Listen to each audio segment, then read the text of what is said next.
श्रीमान गुलाबचंद कटारिया जी, मुख्यमंत्री श्रीमान हेमंता बिस्वा शर्मा जी, केंद्रीय मंत्रिमंडल के मेरे सहयोगी, देश के आरोग्य मंत्री मनसुख मांडविया जी, डॉक्टर भारती पवार जी,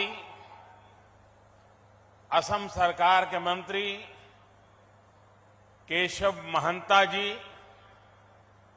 यहां उपस्थित मेडिकल जगत के सभी महानुभाव, अन्य महानुभाव, अलग अलग स्थानों पर वीडियो कॉन्फ्रेंस से जुड़े हुए सभी महानुभाव और असम के मेरे प्यारे भाइयों और बहनों, मां कामाख्यार ये पवित्रो भूमिर पौरा ओहोमोर होमो भाटनी भोगनोई लोई मोर प्रणाम। आप सभी को रोंगाली बिहू की बहुत बहुत शुभकामनाएं। इस पावन अवसर पर असम के नॉर्थ ईस्ट के हेल्थ इंफ्रास्ट्रक्चर को आज एक नई ताकत मिली है। आज नॉर्थ ईस्ट को अपना पहला एम्स मिला है और असम को 3 नए मेडिकल कॉलेज मिले हैं। आईआईटी गुवाहाटी के साथ मिलकर आधुनिक रिसर्च के लिए 500 बेड वाले सुपर स्पेशलिटी अस्पताल का भी शिलान्यास हुआ है और असम के लाखों लाख साथियों तक आयुष्मान कार्ड पहुंचाने का काम मिशन मोड पे शुरू हुआ है। नए एम्स से असम के अलावा अरुणाचल प्रदेश, नागालैंड, मेघालय, मिजोरम और मणिपुर के साथियों को भी इसका बहुत लाभ मिलने वाला है। आरोग्य के इन सारे प्रोजेक्ट्स के लिए आप सभी को, नॉर्थ ईस्ट के सभी मेरे भाइयों बहनों को बहुत बहुत बधाई और बहुत बहुत शुभकामनाएं। भाइयों और बहनों, पिछले 9 वर्षों में नॉर्थ ईस्ट में कनेक्टिविटी से जुड़े इंफ्रास्ट्रक्चर को लेकर बहुत चर्चा हुई है। आज जो भी नॉर्थ ईस्ट आता है तो यहां के रोड, रेल, एयरपोर्ट से जुड़े कार्यों को देखकर प्रशंसा किए बिना रह नहीं सकता है। लेकिन नॉर्थ ईस्ट में एक और इंफ्रास्ट्रक्चर पर बहुत तेजी से काम हुआ है और वो है सोशल इंफ्रास्ट्रक्चर। यहां शिक्षा और स्वास्थ्य की सुविधाओं का जो विस्तार हुआ है वो वाकई दोस्तों अभूतपूर्व है। पिछले वर्ष जब मैं डिब्रूगढ़ आया था तो असम के अनेक जिलों में मुझे एक साथ कई अस्पतालों का शिलान्यास और उद्घाटन करने का अवसर मिला था। आज एम्स और 3 मेडिकल कॉलेज आपको सौंपने का मुझे सौभाग्य मिला है। बीते वर्षों में असम में डेंटल कॉलेजों की सुविधा का भी विस्तार हुआ है। इन सभी को नॉर्थ ईस्ट में लगातार बेहतर होती रेल रोड कनेक्टिविटी से भी मदद मिल रही है। विशेष रूप से गर्भावस्था के दौरान महिलाओं को जो समस्या आती थी वो अब दूर हुई है। इससे माता और बच्चे के जीवन पर संकट बहुत कम हुआ है। आजकल एक नई बीमारी देखने को मिल रही है। मैं देश में कहीं भी जाता हूं, उत्तर में, दक्षिण में, नॉर्थ ईस्ट में, पिछले 9 वर्षों में हुए विकास की चर्चा करता हूं तो कुछ लोगों को बहुत परेशानी हो जाती है। ये नई बीमारी है। वो शिकायत करते हैं कि दशकों तक उन्होंने भी देश पर राज किया है, उन्हें क्रेडिट क्यों नहीं मिलता। क्रेडिट के भूखे लोगों और जनता पर राज करने की भावना ने देश का बहुत अहित किया है। अरे जनता तो जनार्दन का रूप होती है, ईश्वर का रूप होती है।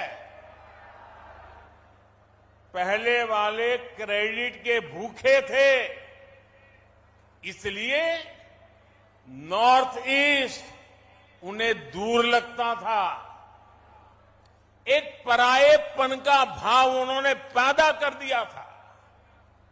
हम तो सेवा भाव से, आपके सेवक होने की भावना से, समर्पण भाव से आपकी सेवा करते रहते हैं। इसलिए नॉर्थ ईस्ट हमें दूर भी नहीं लगता और अपनेपन का भाव भी कभी भी कम नहीं होता है।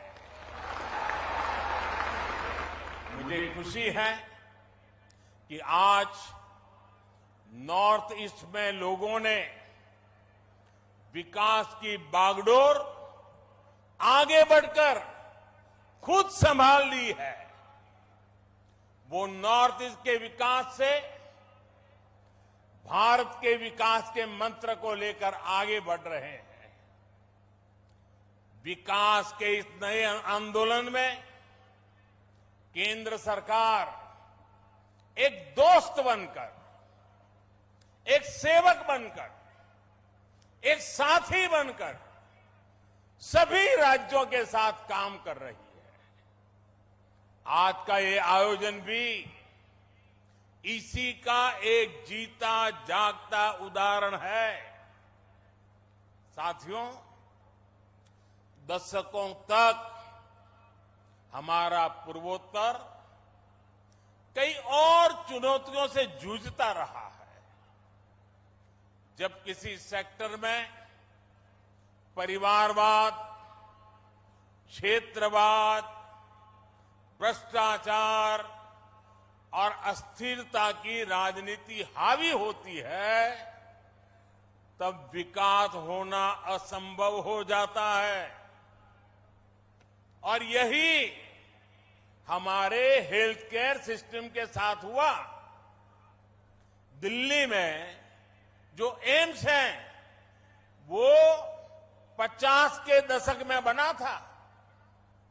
देश के कोने कोने से लोग आकर दिल्ली एम्स में इलाज कराते थे, लेकिन दशकों तक किसी ने ये नहीं सोचा कि देश के दूसरे हिस्सों में भी एम्स खोलने चाहिए।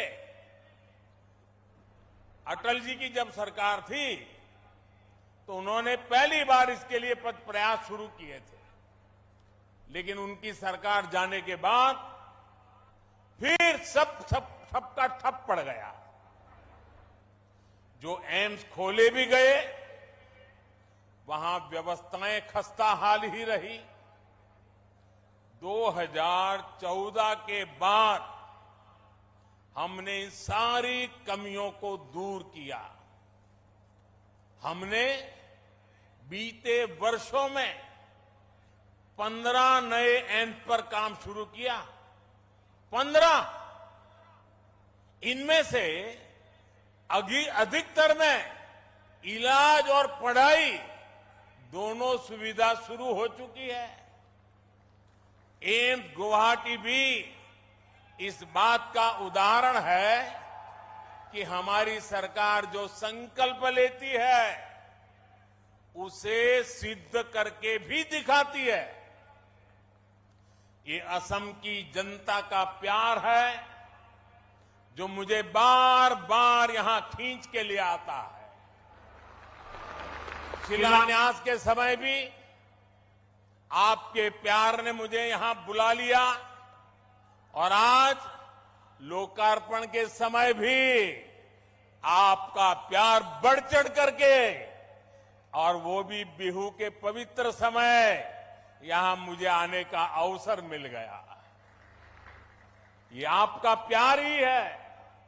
साथियों, पहले की सरकारों की नीतियों की वजह से हमारे यहां डॉक्टरों और दूसरे मेडिकल प्रोफेशनल की बहुत कमी रही है। ये कमी भारत में क्वालिटी हेल्थ सर्विस के सामने बहुत बड़ी दीवार थी।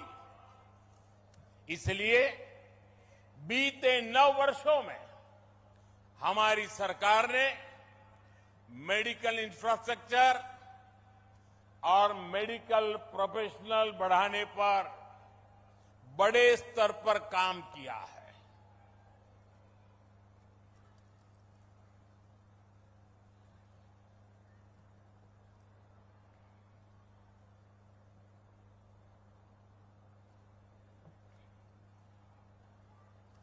दो 2014 से पहले 10 सालों में करीब 150 मेडिकल कॉलेज बने थे।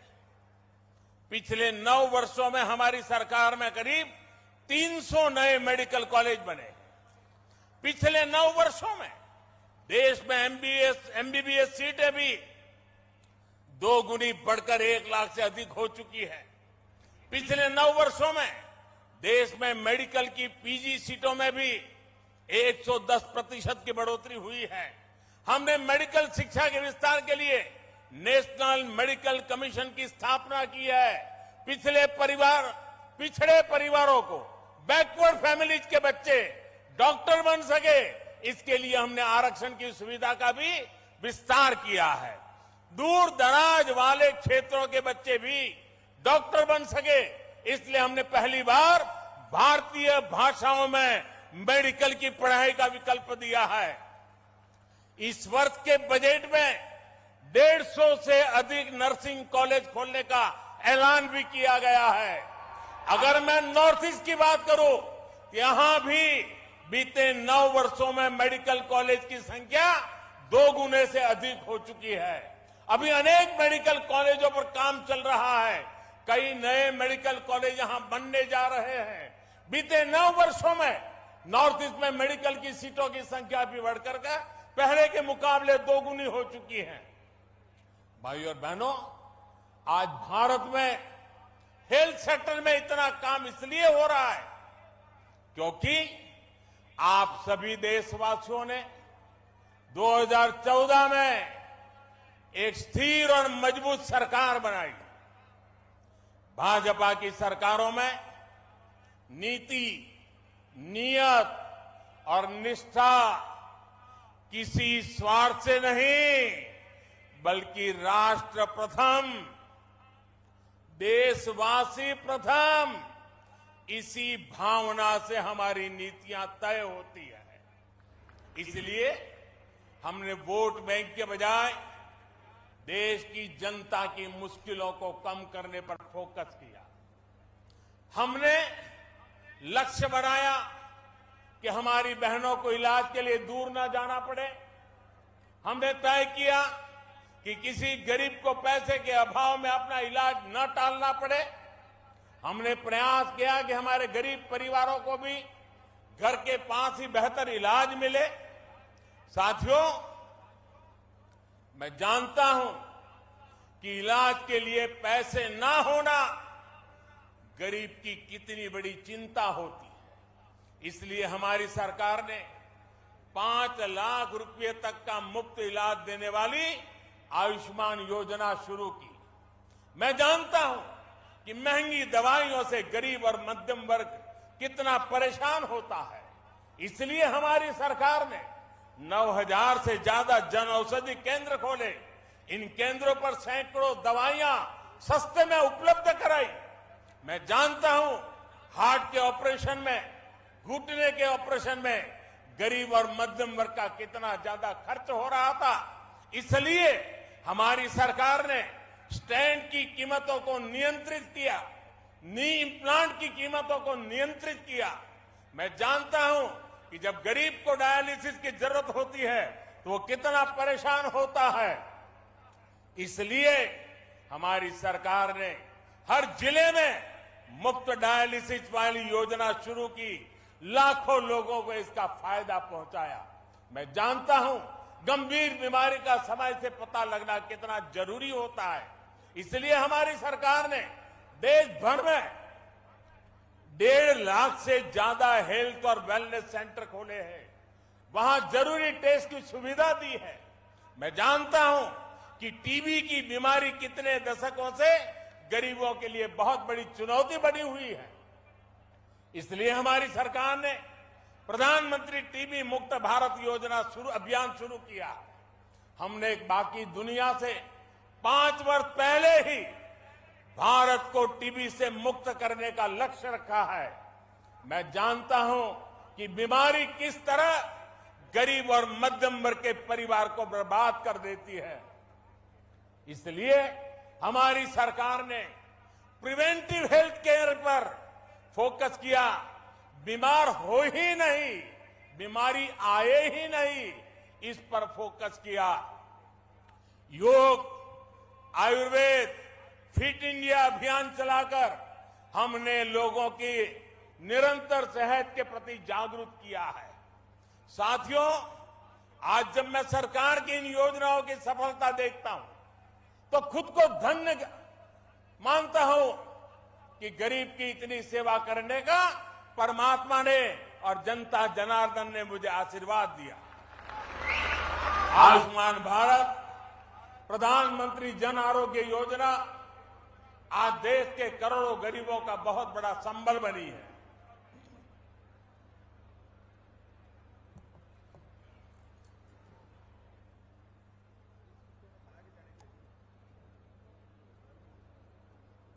बीते वर्षों में आयुष्मान भारत योजना ने गरीबों के 80,000 करोड़ रुपए खर्च होने से बचाए हैं।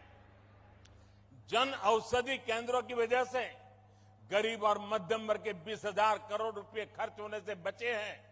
स्टेंट और नी इम्प्लांट की कीमत कम होने से गरीब और मध्यम वर्ग के हर साल 13,000 करोड़ रुपए बच रहे हैं। मुफ्त डायलिसिस की सुविधा से भी किडनी के गरीब मरीजों के 500 करोड़ रुपए से ज्यादा खर्च होने से बचे हैं। आज यहां असम के करीब 1 करोड़ से भी ज्यादा नागरिकों को आयुष्मान भारत कार्ड देने का अभियान भी शुरू हुआ है। इस अभियान से असम के लोगों को बहुत बड़ी मदद मिलने वाली है, उनके पैसे बचने वाले हैं। साथियों, मैं अक्सर देश के कोने कोने में हमारी सरकार की योजनाओं के लाभार्थियों से मुलाकात करता रहता हूं।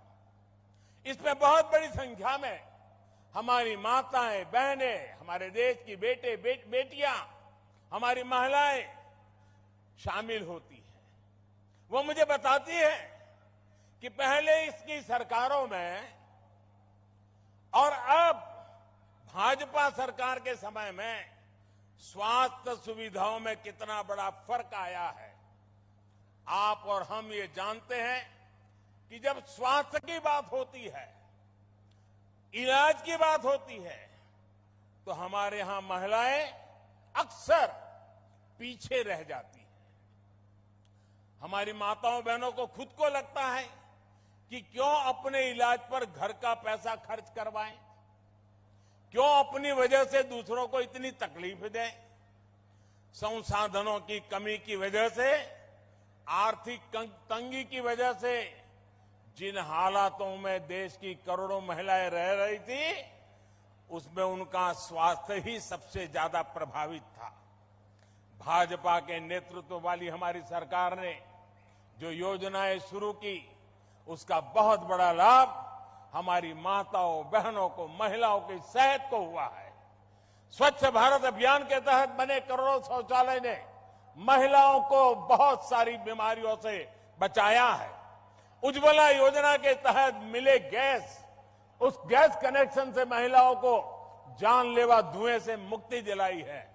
जल जीवन मिशन के तहत हर घर जल आने से करोड़ों महिलाओं का पानी से होने वाली बीमारियों से बचाव हुआ है। मिशन इंद्रधनुष ने करोड़ों महिलाओं का मुफ्त टीकाकरण करके उन्हें गंभीर बीमारी से बचाया है।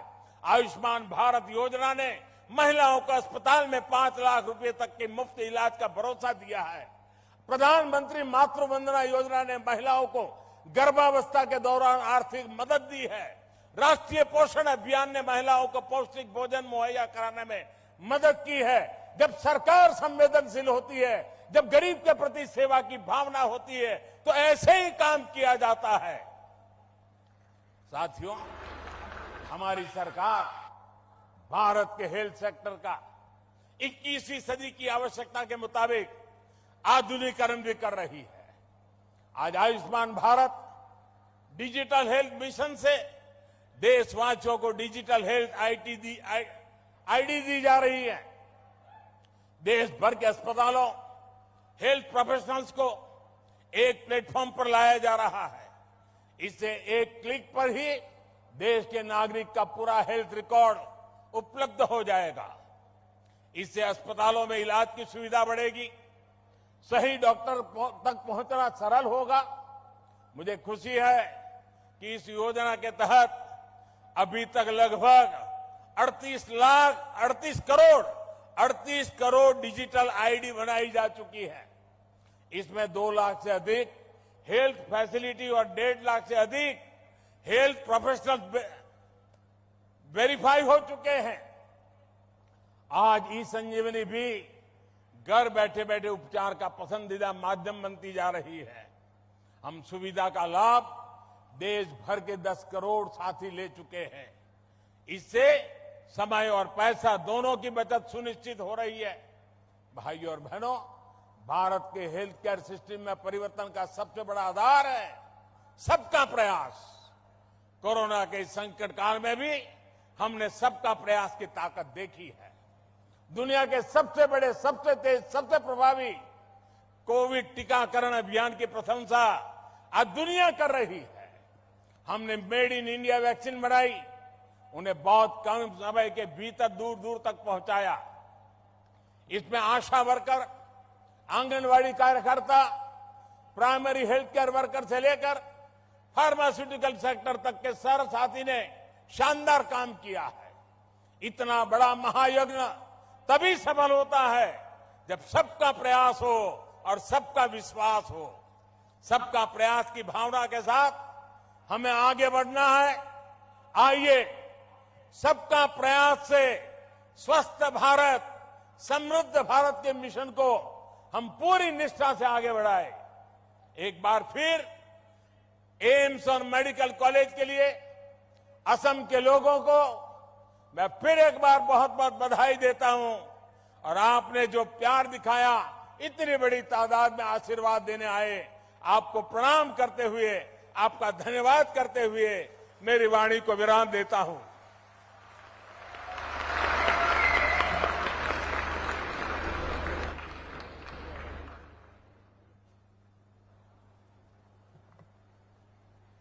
महोदय, आपकी उपस्थिति और ज्ञानवर्धक शब्दों के लिए आपका बहुत बहुत